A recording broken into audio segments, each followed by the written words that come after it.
Hi there, this is Lori, and I am going to show you a series of videos, this one being the first, using Created by Jill Scraps Blendits layered templates. Today I'm going to just show you the basics, and I use .page files, and Jill is offering the .page files with all of the Blendits. So when you first open it up, this is what you will see going forward. And on some of the previous ones, you might have seen this. And this top layer, I've chosen to move it off the screen as I did here. So this is the same layer.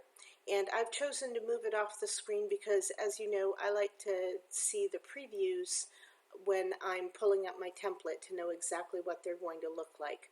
So you'll find it over to the side moving forward, and this just has a few tips in it for how to get the very most out of your template and lots of different things that you can do with it.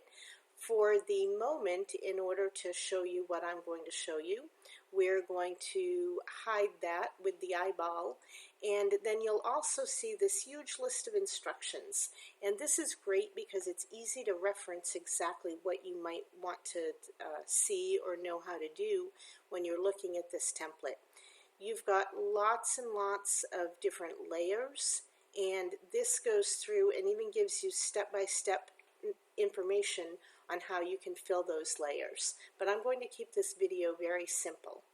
Next is to show you this is template 5, and right now there are 6 templates with more to come, which is really exciting. So first off, you're going to hide with the little eyeball, you're going to hide all these different layers, and I did already do that on this page so that we can kind of start from scratch and make it really quick and easy. So as soon as that comes over, you'll see that I've hidden most of these, and down here the eyeball is on that very back layer. Now there is also a background underneath, so once we get going I'll show you the differences with that. When I go over to my photos, here are photos that I know I'm going to use on this template. You can see there are a lot of different photos here, and there's only one photo spot. But as you know, that doesn't really matter. We can do whatever we want with it. So you will see me do that a little bit later. The kit I'm going to use is Created by Jill Scraps Keep It Simple bundle, and I like to just pull over all my papers to begin with, and the easiest way to get all of those is to go to Details, click Type, and now I can click on the very first JPEG and go down to the very last JPEG. I don't need the folder, and I can drag those over, and that will take just a moment for them to pull into that spot. After I do that, I do go back to my large icons so that now I can see all the other goodies that I'll be working with, and I will move that out of the way. So now I can just start filling each one of these different layers as I unhide them along the way. And this is going to be kind of a simple page. You'll see a lot of these papers are very traditional. And then as we look down through, we've got a few with a little bit more pattern going on. And I'm just going to start filling. So the right mouse, fill, and you'll see that there are some white spots left. So let me show you if I go to the background itself and then I fill that with an element. You'll see that you can see it through because there's opacity on there. So it's totally up to you if you fill the background or not. If you don't, you'll have a very different look than if you do. So a lot of choices there. I'm now going to click on the eye to unhide the next layer, and I do have to make sure I select it. So I've gone into select that, and I'm just going to fill my way forward one click at a time, and each time that I fill it, it's going to give it a very different look. And of course I can go into different papers and fill it for a completely different look. I can also, if I want to, copy and then I could paste. And you know that that moves up at the very top, and I could go back down to that layer and select it also, arrange and group, and then I could ungroup. So this piles it on top of each other, and if I just hide it again, you'll see how light it is, and it gets much darker when I put another one on top of it. I could also take just one of those layers and shift it to give it a different look, and I could flip or rotate and put it in a different place.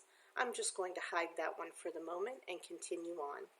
So as I fill each of these layers, it's building up that background, making even these very simple papers, making this all work together and look very artsy. I love having an artsy page without having to think in an artsy format. So I'm just going to continue building it up for a moment.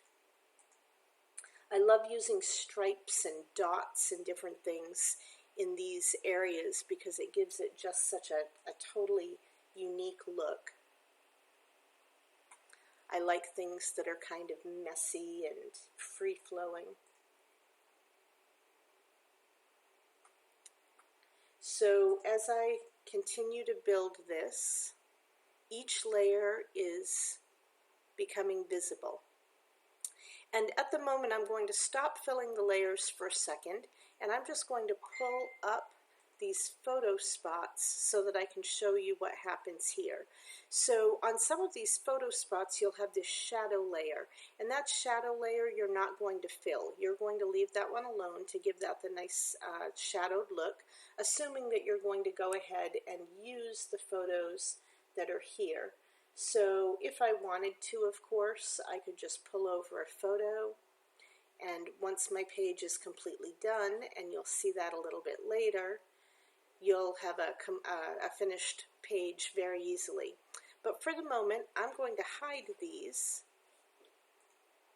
and I can pull in something completely different to make this page very unique. It also makes it work very good as a double page layout.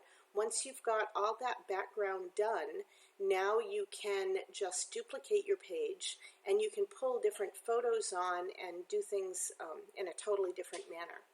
So at the moment it is going to take a moment to save this. This is a lot of data, and once I do have it, I've just popped over here. I've got a group of photos that I'm going to copy so that then I can pull it over and paste it. And when I paste these photos on, now I can ungroup them, and then I can start filling them in with the photos that I know I want to use on this layout. And when all is said and done, I have a very unique page with a great background that has a lot of these different papers all morphed and melded together to give us a totally different look than the way the kit is. This is the end of video 1. There will be more to come. Bye-bye.